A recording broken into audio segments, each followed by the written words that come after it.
Bangladesh blood donate society Gangni Shukurkandi গ্রামের আজিজুলের সুচিকিৎসার ব্যবস্থা।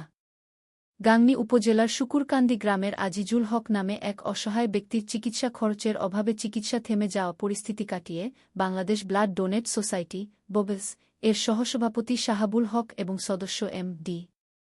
জায়েদ খান শুকুরকান্দি গ্রামের আজিজুল হককে মেহেরপুর জেনারেল হাসপাতাল ও সোনো ল্যাব এ সুচিকিৎসার জন্য ভর্তি করান। বাংলাদেশ ব্লাড ডোনেট সোসাইটি ববেস এর উদ্যোগে আজিজুল হককে চিকিৎসা নিশ্চিত করেন মেহেরপুর জেনারেল হাসপাতালের চিকিৎসক ডা. হাসিবুল ইসলাম। এই উদ্যোগের ফলে আজিজুল হক আবারও চিকিৎসা গ্রহণের সুযোগ পান। এ সময় উপস্থিত ছিলেন ববেস এর কেন্দ্রীয় সভাপতি ইব্রাহিম হোসেন ও নবীন সদস্য সৌরভ হোসেন। এছাড়াও আজিজুল হকের চিকিৎসার সকল খরচ, তার ঔষধসহ মেডিকেল সেবার সকল খরচ বহন করেছে বাংলাদেশ ব্লাড ডোনেট সোসাইটি ববেস।